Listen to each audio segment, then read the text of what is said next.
s'abonne, la petite cloche et le pouce bleu. Bonjour à tous et à toutes et bienvenue dans cette nouvelle vidéo. Je continue ma série sur les finales de pions et je vais vous parler aujourd'hui d'une autre technique qu'on appelle le carré mobile. Alors, dans une des précédentes vidéos, vous pouvez peut-être voir le lien qui s'affiche sur votre écran, je vous avais parlé de la règle du carré, c'est-à-dire que cette règle du carré concernait un roi et un pion passé. Si le roi était dans la zone du carré, le roi pouvait arrêter le pion passé, et si le roi n'était pas dans la zone du carré, eh bien le pion passé pouvait aller à dame sans être accompagné par son propre roi. C'était la fameuse règle du carré. Eh bien, la règle du carré mobile, elle va s'appliquer lorsque le camp va avoir deux pions passés, éloignés l'un de l'autre, comme vous le voyez dans l'exemple du diagramme. Et on ne va pas calculer les choses, on va simplement tracer un carré, et selon la position du carré, on va savoir si le roi va pouvoir arrêter les deux pions, ou bien au contraire, il ne pourra pas arrêter les deux pions. C'est-à-dire, s'il arrête un pion, le deuxième pion ira à dame. Et c'est grâce à cette règle du carré mobile qu'on va pouvoir s'apercevoir de suite si la partie est gagnée ou pas. Et je vais vous montrer l'exemple grâce justement au diagramme que vous avez sous les yeux. Donc là, on s'aperçoit que le roi noir est occupé à s'occuper à paralyser les deux pions passés liés des blancs. Pour l'instant, les blancs ne peuvent rien faire. S'ils avancent par exemple le pion en H7, eh bien c'est la catastrophe, puisque le roi noir va manger les deux pions. Et du côté du roi blanc, le roi blanc est confronté un peu à un dilemme, puisqu'il doit contrôler l'avancée des deux pions passés noirs. Le pion passé noir en B5 et le pion passé noir en F5. Et ici va s'appliquer la fameuse règle du carré mobile. Alors, on va regarder ensemble, la règle est assez simple. On va prendre le carré, on va le former avec les deux pions. C'est-à-dire chaque pion va être un coin du carré. Donc le pion B5 va être un coin du carré et le pion F5 également. On va prendre un des deux pions et on va tracer une diagonale jusqu'à la colonne de son collègue. Par exemple ici, je vais partir de B5 et je fais une diagonale jusqu'à la colonne du pion F5. Et ensuite je remonte au pion et je forme un carré. Donc là on a tracé le carré. Et en fait l'idée est très simple, c'est si lorsque j'ai tracé le carré atteint la case de promotion, eh bien là on est sûr que les pions vont aller inévitablement à dame, quel que soit le trait, en tout cas l'un des deux pions. Par contre, si le carré tracé n'atteint pas la rangée de promotion, eh bien là on est sûr que le roi va pouvoir arrêter les deux pions. Et je vais vous l'illustrer maintenant grâce à la suite de cette partie. Alors on a dit, là on l'a vu, le carré atteignait la case de promotion. Je rappelle, il est comme ça, notre carré. Et donc, logiquement, un des deux pions va pouvoir aller à dame, quel que soit le trait. On va donner le trait au blanc, roi C5, pour aller essayer d'aller attraper le pion B5. Bien évidemment, si j'avais fait roi E5, vous verrez qu'on peut jouer simplement B4 et la partie est gagnée pour les noirs. Pourquoi ? Parce que le roi blanc, s'il mange le pion F5, eh bien le pion noir en B4 va avoir le chemin libre pour aller à dame. Alors, on verra que c'est à peu près la même chose, c'est une variante un peu parallèle. Roi C5, on attaque le pion B5. F4, bien évidemment, comme le roi est occupé avec B5, eh bien on avance l'autre pion, le pion F4. Roi D4, on revient sur le pion, on ne peut jamais prendre un des deux pions puisqu'on va sortir du carré finalement. C'est-à-dire que si on mange ici, eh bien on sort du carré. Regardez, le carré avec un pion, il est là. Donc là, le roi n'est pas dans la zone du carré, donc la partie est perdue. Donc je ne peux pas prendre le pion en B5. Comme tout à l'heure, que je ne pouvais pas prendre le pion en F5. Donc, roi D4, on revient sur le pion F4. On avance le deuxième pion, B4, roi D3,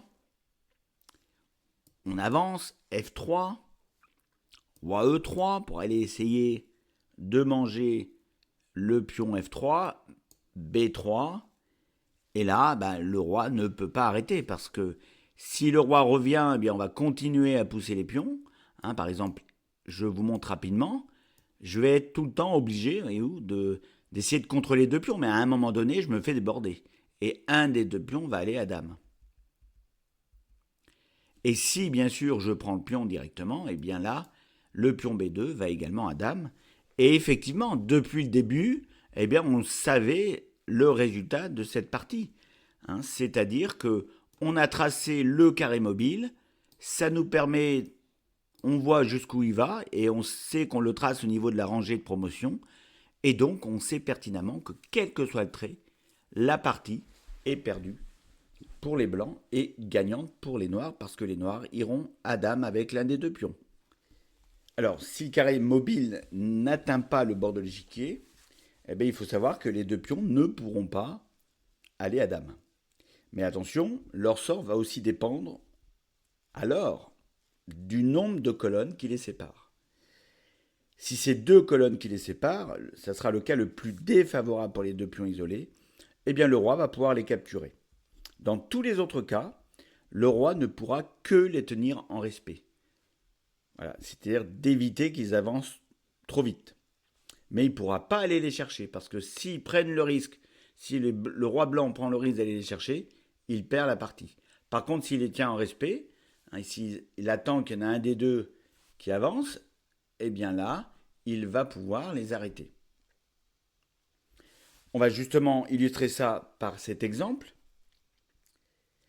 Je vais d'abord tracer mon carré mobile. Et voyez-vous, le carré mobile, je fais ma diagonale jusqu'au deuxième pion. Voilà mon carré mobile. Et là, je m'aperçois effectivement que le carré mobile n'atteint pas la rangée de promotion pour les noirs. Donc, les deux pions ne pourront pas aller à dame. Et s'ils prennent des risques, eh bien, ils vont se faire manger. Par contre, autre critère, c'est que là, ils sont séparés par 3 colonnes. Nous avons 3 colonnes d'écart entre les deux pions. Donc ça veut donc dire que là, les blancs ne peuvent pas non plus prendre de risques. C'est-à-dire qu'ils ne peuvent pas aller chercher les pions. Sinon, c'est les blancs qui perdent. Voilà, donc on va être obligé de rester sur un statu quo, c'est-à-dire que le roi va être obligé de faire des allées et venues entre C4 et C5 pour éviter qu'un des deux pions aille à dame. Du côté des noirs, ils ne pourront pas faire mieux puisque les deux pions passés sont liés. Donc on va bouger les rois et ça sera match nul en fait. Alors on va regarder quand même. On va d'abord donner le trait au blanc. Prenons l'idée d'aller manger le pion en E6. En faisant roi D6. Eh bien il va y avoir A5. Bien sûr, si roi prend D6, A4, vous avez compris, le roi n'est pas dans la zone du carré. La partie est perdue. Mais on aurait pu dire, le roi va revenir. Il va revenir en C5. Tout à fait, c'est possible. Par contre, les noirs vont jouer E5. Et là, si on retrace le carré mobile, eh bien on s'aperçoit que le carré, il a avancé d'une rangée. Et cette fois-ci, ce carré, il est tracé au niveau de la rangée de promotion.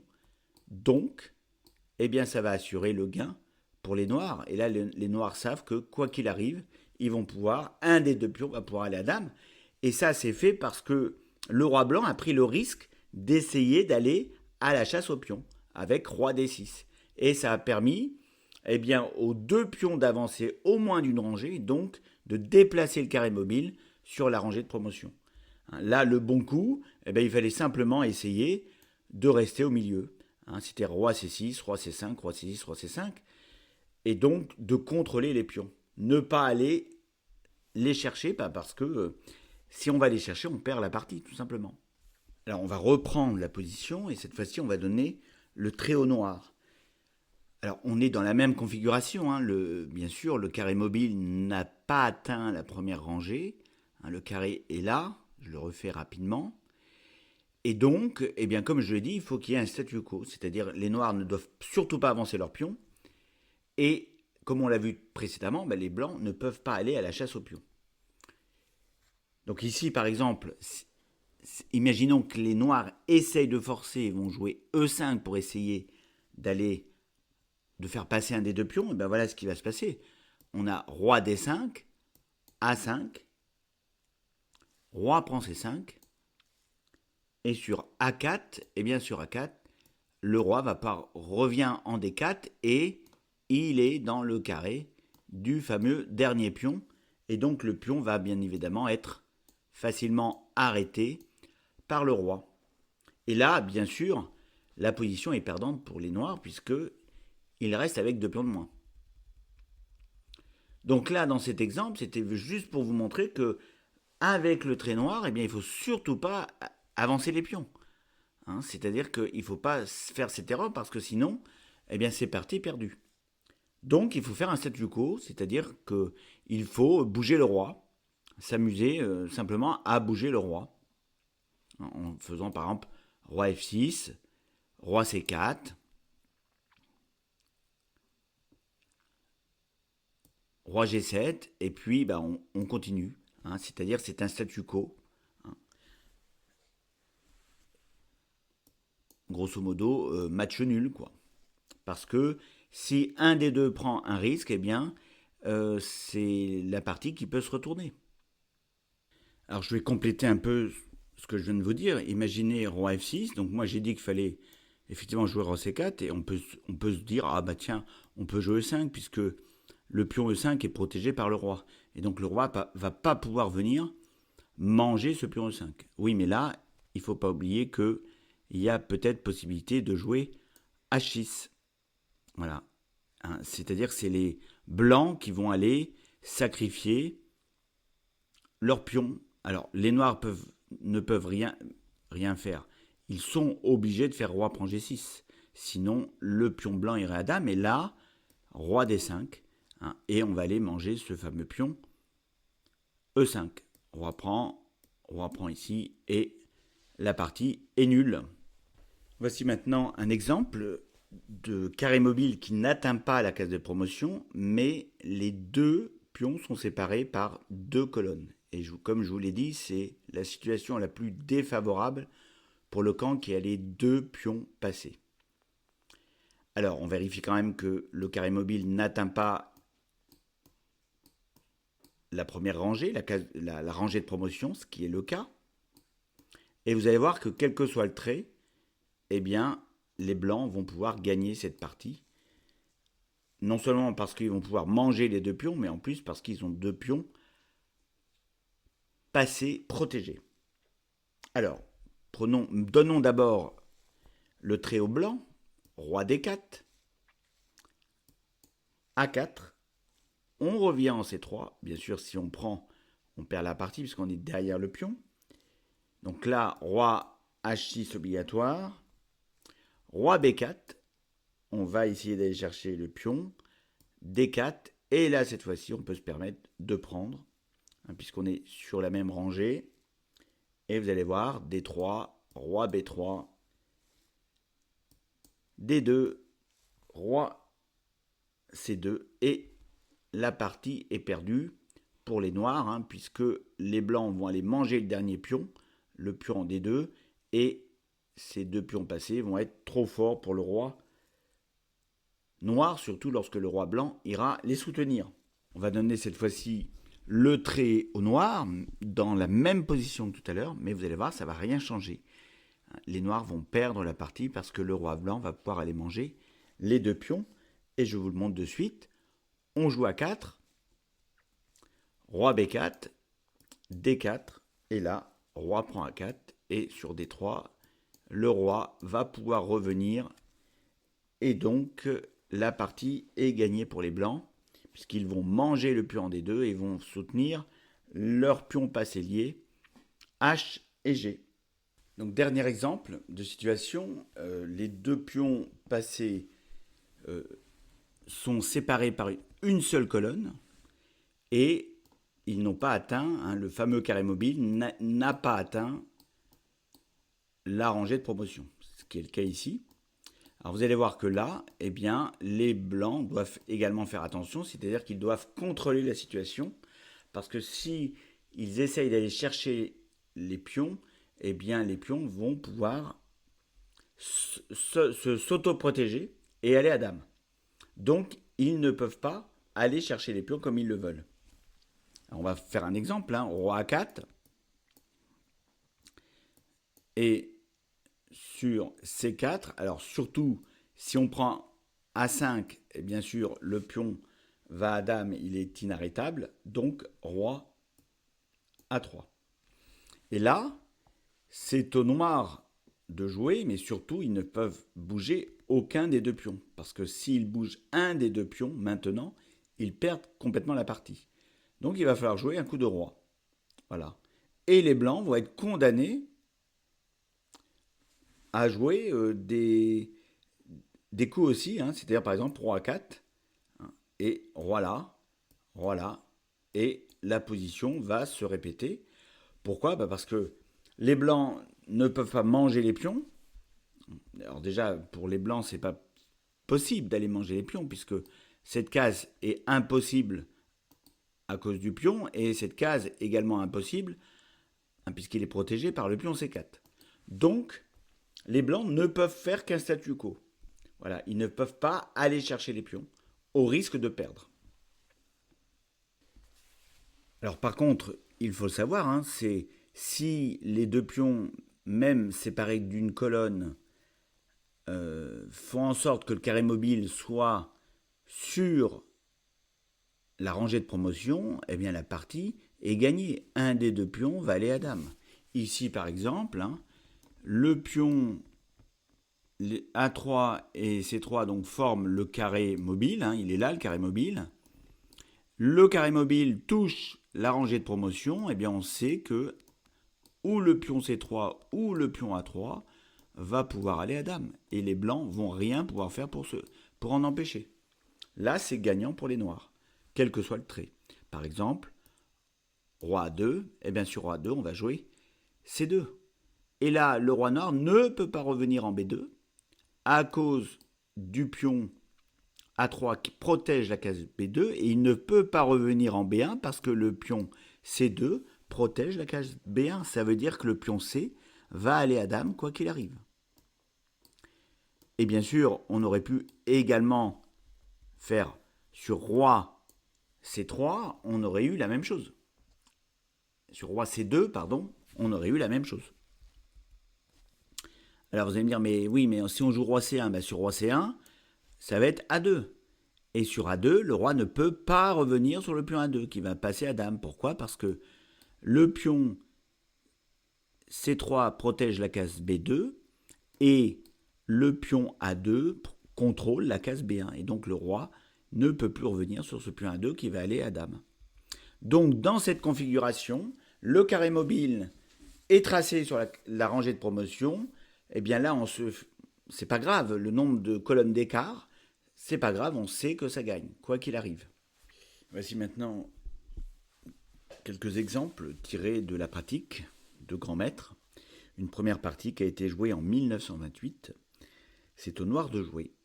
Alors, on s'aperçoit que les deux pions blancs A4 et B5 sont passés, ils semblent très menaçants, mais ce sont pourtant les blancs qui vont l'emporter en se créant deux pions passés isolés. Et là, les noirs vont jouer F4, avec l'idée bien évidemment d'aller prendre pour aller à dame. G.F4, et là, roi D6. Et regardons le carré des deux pions D4 et G4 atteint le bord de l'échiquier. On est ici. Et donc, ça assure le gain pour les noirs. Ça veut dire que le roi blanc ne va pas pouvoir empêcher la promotion d'un des deux pions.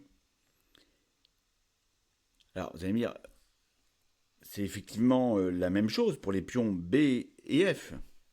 Mais le roi noir, il est idéalement posté en défense et les pions noirs arrivent les premiers. Alors, on va voir la suite de la partie. A5. Bien sûr, l'idée des blancs, c'est d'aller essayer d'aller à dame en premier. G3. On active le pion passé le plus éloigné du roi. A6. Roi C7.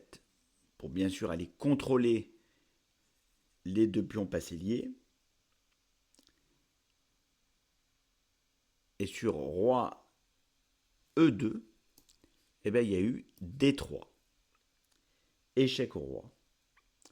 Et là, eh bien, le roi blanc est écartelé entre les deux pions passés noirs. La partie a continué par roi prend D3, G2, et bien sûr, les noirs vont à dame au prochain coup, et les blancs ont abandonné. Je vous montre un dernier exemple. Cet exemple est issu d'une étude qui a été faite par un compositeur, le compositeur Roche. Et en fait, c'est une très jolie étude qui va illustrer parfaitement le thème du carré mobile et aussi le thème de la triangulation, le thème qu'on a vu sur la vidéo précédente.